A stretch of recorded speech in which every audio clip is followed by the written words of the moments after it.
Hello बच्चों, आज हम इस वीडियो में कक्षा 6 विषय विज्ञान के अंतर्गत पाठ स्वच्छता की ओर बढ़ते कदम से संबंधित कुछ महत्वपूर्ण बातों पर चर्चा करेंगे। हम अपने घरों में, विद्यालयों में, दुकानों एवं कार्यालयों से प्रतिदिन कूड़ा कचरा बाहर फेंकते हैं। अनाज, दालें, बिस्कुट, दूध अथवा तेल जिन्हें हम दुकानों से खरीदते हैं, प्रायः प्लास्टिक की थैलियों अथवा टीनों में पैक होते हैं। पैकिंग की ये सभी वस्तुएं कचरे में फेंक दी जाती है। हम प्रायः सार्वजनिक स्थलों पर, बसों अथवा रेलगाड़ियों में खाद्य पदार्थों के छिलके फेंक देते हैं। इसके साथ ही हम कई घरेलू अपशिष्ट जैसे टूटे खिलौने, पुराने कपड़े, जूते, चप्पल भी बाहर फेंक देते हैं। बच्चों, क्या आपने सोचा है, यदि हमारे घरों एवं आसपास से यह कूड़ा ना हटाया जाए तो क्या होगा? जब सफाई कर्मचारी कूड़ेदान से इस कूड़े को ले जाते हैं तो यह कूड़ा कचरा कहाँ चला जाता है और फिर इसका क्या होता है? क्या यह संभव है कि यह सारा का सारा कचरा कुछ ऐसे पदार्थों में बदल दिया जाए जिससे हमें कोई हानि ना हो? क्या हम इस दिशा में किसी प्रकार से अपना कुछ योगदान दे सकते हैं? आइए इस अध्याय में हम इन प्रश्नों के उत्तर खोजने के प्रयास करेंगे। हमारे घरों एवं आसपास से निकलने वाले कूड़े कचरे को सफाई कर्मचारी एकत्र करके ट्रकों द्वारा निचले खुले क्षेत्रों में, जहां गहरे गड्ढे होते हैं, ले जाते हैं। इन खुले क्षेत्रों को भराव क्षेत्र कहते हैं। वहां कचरे के उस भाग को जिसका पुनः उपयोग किया जा सकता है, उसी रूप में उपयोग न किए जा सकने वाले कचरे से पृथक किया जाता है। इस प्रकार कचरे में उपयोगी और अनुपयोगी दोनों अवयव होते हैं। अनुपयोगी कचरे को पृथक कर लेते हैं और फिर इसे भराव क्षेत्र में फैलाकर मिट्टी की परत से ढक देते हैं। जब यह भराव क्षेत्र पूरी तरह से भर जाता है, तब प्रायः इस पर पार्क अथवा खेल का मैदान बना देते हैं। लगभग अगले 20 वर्षों तक इस पर कोई भवन निर्माण नहीं किया जाता। कचरे के उपयोगी अवयव के निपटान के लिए भराव क्षेत्रों के पास कंपोस्ट बनाने वाले क्षेत्र विकसित किए जाते हैं। अब हम जानेंगे कंपोस्ट या कंपोस्टिंग क्या है। इसके लिए हम एक क्रियाकलाप करेंगे। बच्चों, अपने घर के कचरे को कूड़ेदान में फेंकने से पूर्व किसी स्थान पर एकत्र कीजिए। फिर इसे 2 समूहों में इस प्रकार अलग कीजिए कि उनमें इस प्रकार की वस्तुएं हों। समूह 1 में रसोई घर का कचरा जैसे फल एवं सब्जी के छिलके, अंडे का खोल, बचा हुआ अपशिष्ट भोजन, चाय की पत्तियां, समाचार पत्र, सूखी पत्तियां आदि। समूह 2 में कपड़ों के टुकड़े, पॉलीथीन की थैलियाँ, टूटा कांच, कीलें, पुराने जूते एवं टूटे खिलौने आदि रखेंगे। अब हम प्रत्येक समूह के कचरों को अलग अलग प्लास्टिक की 2 थैलियों में भरकर इनके मुंह कस कर बांधने के बाद मैदान में गड्ढे खोदकर इन्हें मिट्टी से ढक देंगे। इन प्लास्टिक की थैलियों को गमले में भी मिट्टी से ढककर रख सकते हैं।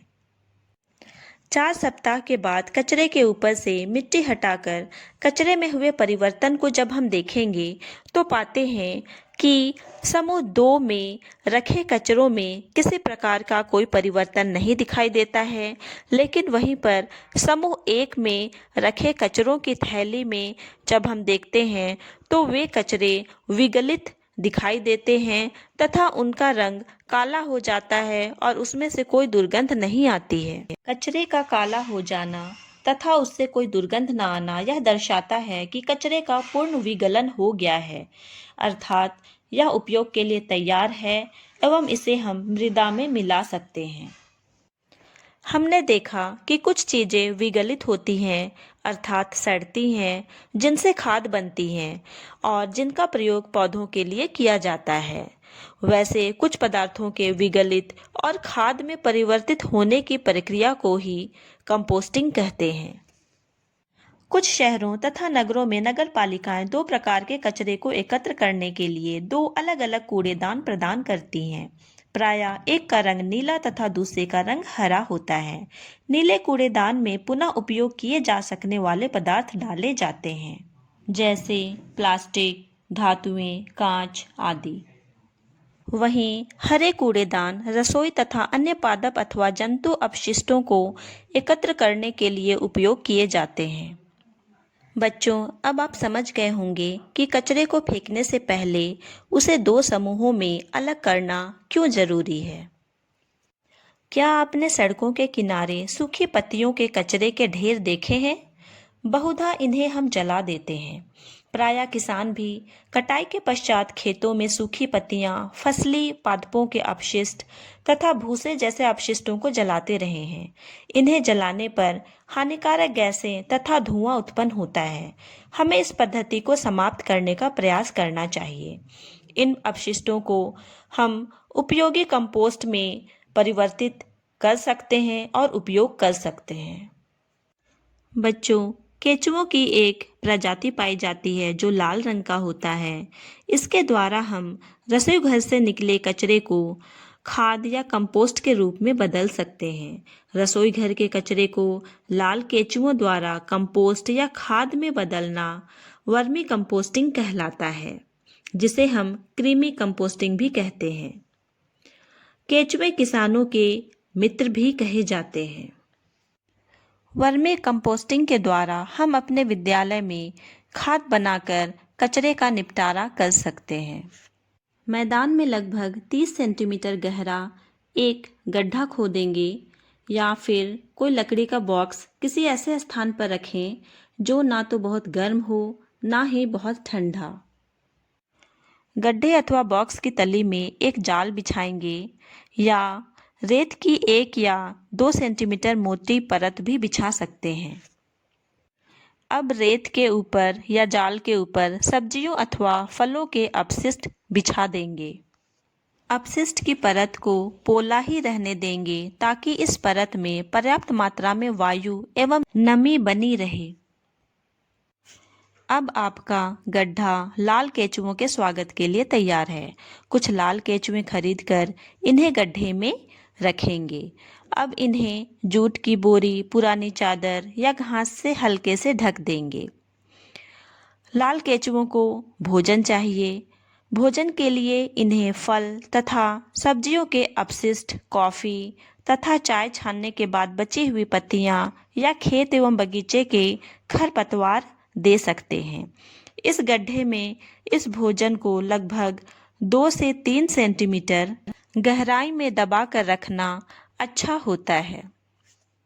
नमक, अचार, तेल, सिरका, मांस एवं दूध से निर्मित अपशिष्ट पदार्थ भोजन के रूप में लाल केंचुओं को नहीं देना चाहिए। इन वस्तुओं को गड्ढे में डालने से रोगकारक जीव उत्पन्न होने लगते हैं। लाल केंचुओं के दांत नहीं होते। इनमें एक विशेष संरचना होती है जिसे गिजर्ड कहते हैं, जो भोजन को पीसने में इनकी सहायता करता है। यदि हम अंडे के छिलके अथवा समुद्री शंख या सीपी का चूरा आहार के साथ मिलाते हैं तो यह आहार के साथ कृमि के गिजर्ड में पहुंच जाता है और भोजन को पीसने में उसकी सहायता करता है। एक लाल कृमि एक दिन में अपने शरीर के भार के बराबर आहार खाता है। कुछ दिनों के अंतराल में गड्ढे के पदार्थों को धीरे धीरे मिलाते रहेंगे तथा इसके ऊपरी सतह को हिलाते रहेंगे। 3-4 सप्ताहों के अंतराल पर जब गड्ढे का हम परीक्षण करेंगे तो देखेंगे कि इसमें मिट्टी जैसा पोला पदार्थ दिखाई देता है। वास्तव में यह तैयार वर्मी कंपोस्ट है। इस गड्ढे के एक किनारे पर यदि हम आहार के रूप में कुछ अपशिष्ट पदार्थ डालते हैं तो अधिकांश कृमि इन भागों को छोड़कर गड्ढे के उस भाग में स्थानांतरित हो जाएंगे। इससे हम दूसरे भाग से वर्मी कंपोस्ट को निकाल सकते हैं।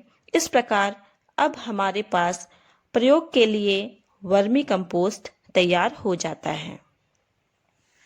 अगले भाग में हम जानेंगे जैव निम्नीकरण अनिम्नीकरण की प्रक्रिया, वर्मी कंपोस्टिंग के लाभ, कबाड़ से जुगाड़, कागजों का नया रूप, प्लास्टिक वरदान या अभिशाप और सभी मिलकर कचरे का निपटान करें।